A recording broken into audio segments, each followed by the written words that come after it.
今日は2月19日の月曜日です。なんか夕べからすごく雨が降っていて、今も雨降ってて、ちょっと雨の音がうるさいかもしれない。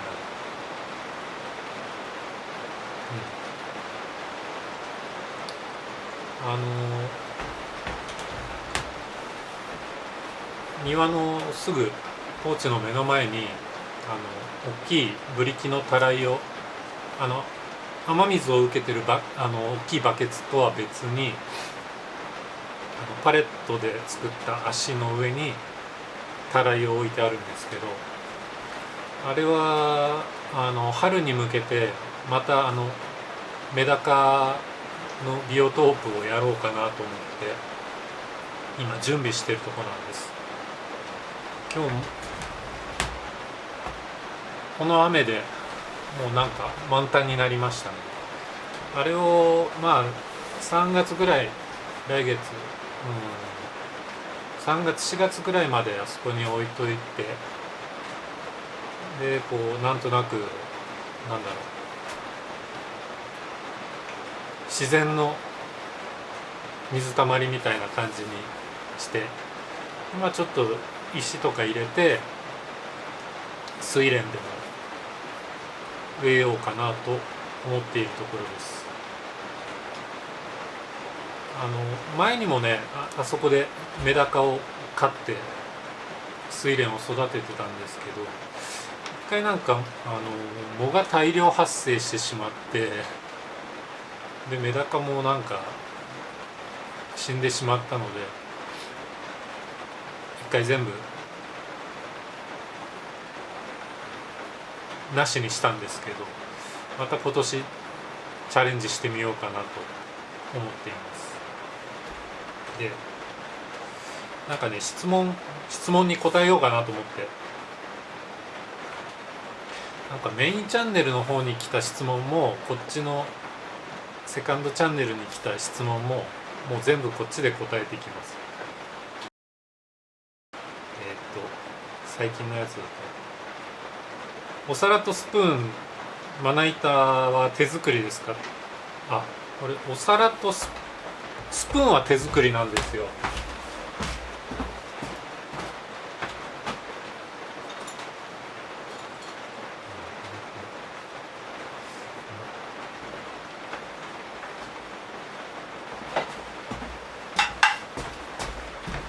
これいつも使ってるんですけど、このお皿は買ったやつです。でこのスプーンはこれはね、5年もっと前か、このキャビンを作る前にうちの庭の桜の木の枝で作ったスプーンです。他にもね作ったんですけど折れちゃいましたね。やっぱりそれは杉で作ったのかな。杉で作ったスプーンはすぐ折れちゃいました。やっぱり桜みたいなハードウッドだとこれはいい感じなんですけど、ちょっとこれね初めて作ったスプーンなんですよ。ここの角度の設定が良くなくてすごい使いにくいんですけどちょっとね自分が初めて作ったスプーンなんで愛着があって使ってます。あとね、そうだこのコーヒーのスクープ、これも手作りです。これはね梅の剪定した枝で作ったのかな。これなかなか可愛いでしょ。だからこれが普通のコーヒースクープの半分くらいの量なんで、だいたいコーヒー1杯入れるのにこのスプーンに2杯入れます。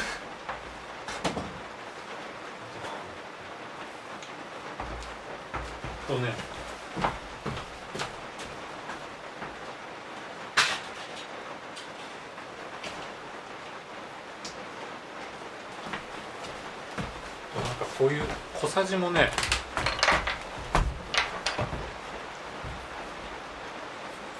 こういうちっちゃいスプーンも、これももう最近全然作ってないですけど、小屋を作るようになってから、小屋を作る前はこういうちっちゃいものを作ってたんですよ。これは何の素材だったかな。多分ね、なんかの端材ですね。これは多分黒炭です。ピント合うか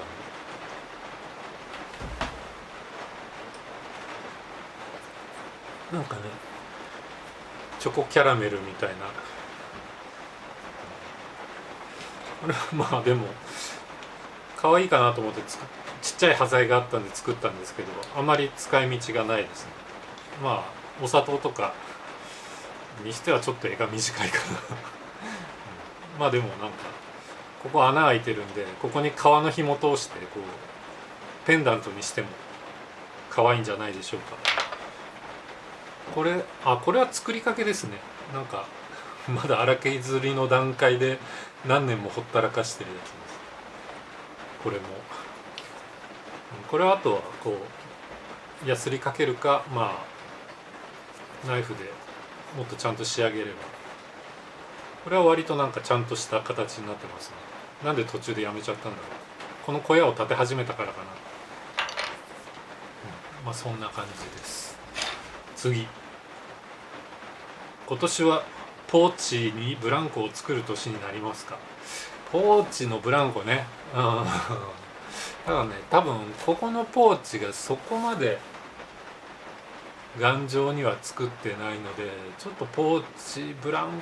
コには耐えられないかもしれないですね。次の台風の後、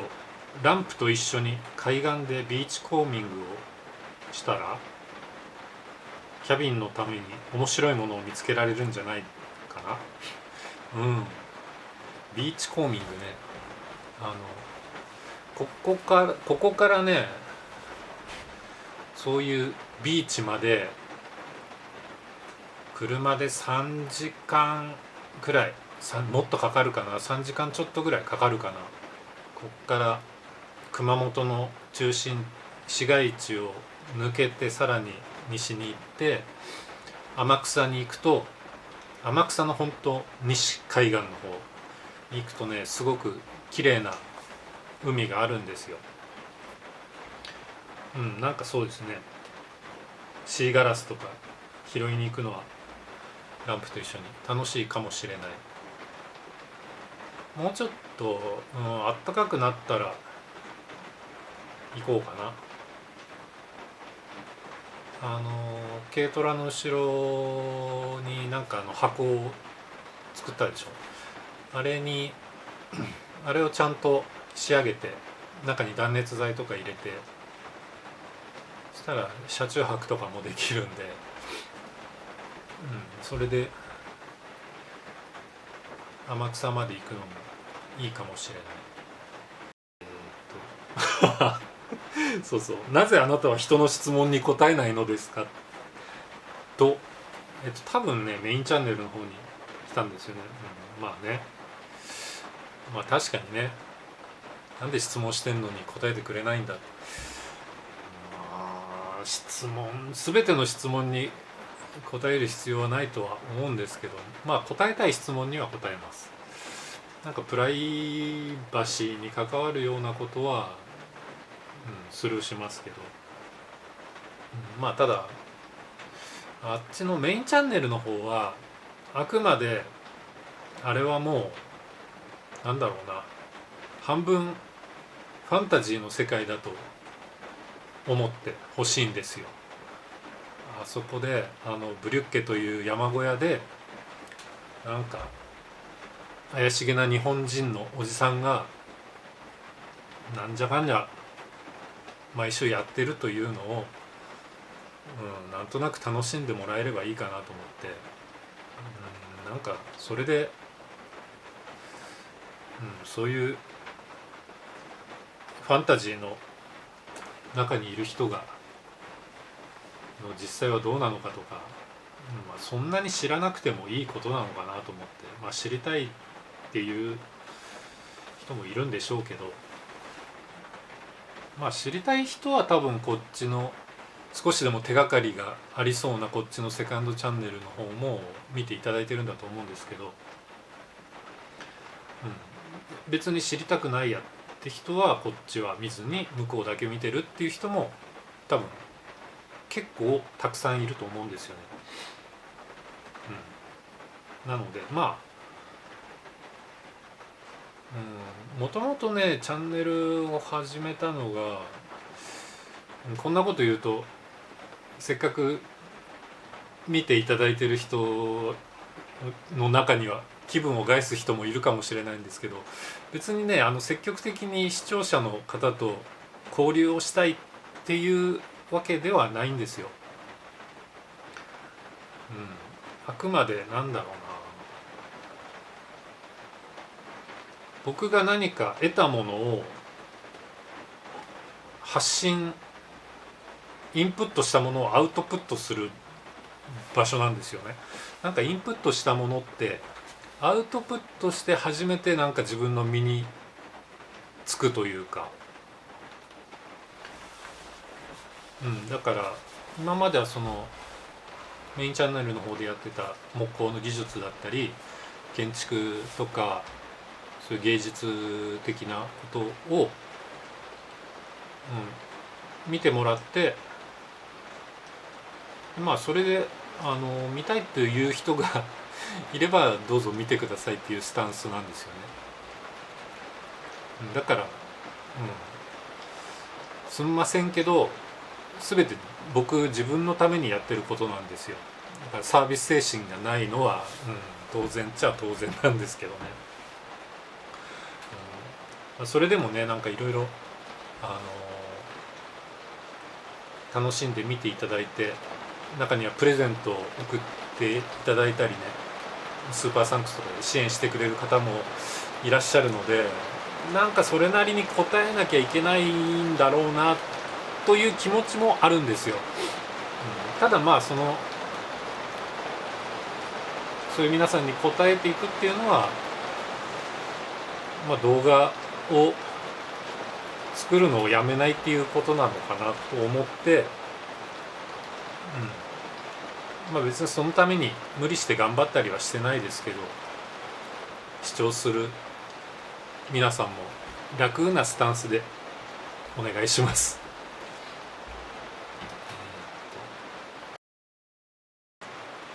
広葉樹のパレットと針葉樹のパレットのどちらを使いますか？これが多分ね僕が手に入るのがほとんど針葉樹なんですよね。だからソフトウッドってやつですね。なかなかねハードウッドのパレットってどうなんだろう、あるのかな。でもいつもよく使うこのパレットのこの部分ですね。この部分はパレットの面のところですけど、面のところは多分本当杉とか松とかそういう針葉樹の木材なんでしょうけど、太いやつ、表のグリーンのベンチで使ったやつとか、太い部分はもしかしたら広葉樹かもしれないですね。なんかグリーンのベンチもあれやたら重いんですよ。あの辺はもしかしたら広葉樹なのかもしれないですね。この山小屋は日本のどこにありますか？これはちょくちょくお話ししてるんでご存知の方も多いと思いますけども、日本の、西側、日本がありますね。日本があって、ここに九州という島があります。北海道があって本州、ここ東京です。でここに九州という島があるんです。ここに四国っていう島がありますけど、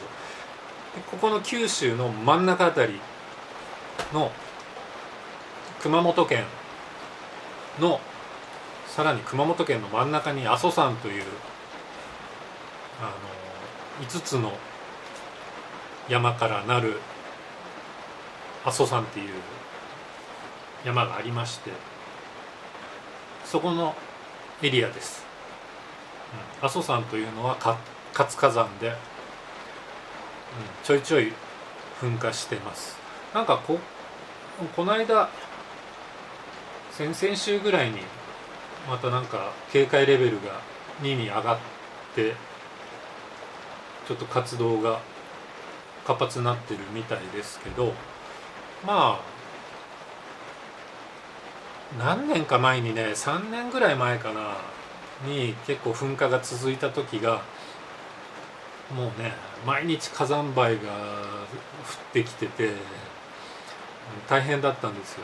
多分メインチャンネルの方の動画にも火山灰が降ってて大変な頃のやつがあると思うんですけど、いつぐらいかな、表のその道具小屋を作ってた頃かな。あの頃がね、本当火山灰がなんかパラパラ降ってきててね、もう一晩でそこのテラスとかにね火山灰が積もっててね、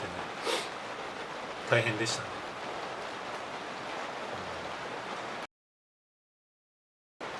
サックスの練習にもう防音室は使わないのですか？あ、防音室ね、そこの奥の去年一昨年のお正月に作ったやつ、これはね、いや全然使ってるんですよ。最近はそうここのストーブの横の、寒いからストーブの横で練習してるんですけども、防音室がねちょっと今キンキンに冷えてて寒いんですよ。なんかただこれ管楽器の練習をする時ってその吹く場所によってね音の響き方が全然変わるんですよね。この部屋でもこっちに向かって吹く時とこっちに向かって吹く時でも響き方が変わるし、で防音室は特にそこは壁に吸音材を貼っていて反響しないようにしてあるんで、またね防音室の中で吹くと全然響きが違うんですよ。で最初防音室ができた頃ずっと防音室の中で練習していたらちょっとスランプに陥ってしまって、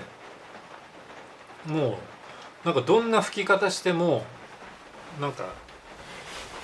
音が変な音になっちゃって、もうそれ結構1ヶ月以上悩んで、なんでこんな下手くそになっちゃったんだろうと思って、でなんとなくこっちの部屋で吹いてみたらすぐスランプを脱出できたんですよね。だからねちょいちょい練習する場所をね変えてるんですよ。たまに外で音鳴らしてみたりして、だからそんな感じなので防音室も使ってます。なんか今後ねメインチャンネルで使ってる曲とかを自分で作りたいなと思っていて、今そのメインチャンネルで使ってるおなじみの曲とかは全部YouTube のサウンドライブラリーから持ってきて使ってるんですけど、できればね今後は全て僕が作ったオリジナルの曲を BGM にしたいなっていうのはもう最初からずっと考えてることなんですけど、今年はいよいよちょっとそれをやりたいなと思っています。質問はそんな感じかな。まあいやもう結構喋りましたよねじゃあまあそんな感じです。では。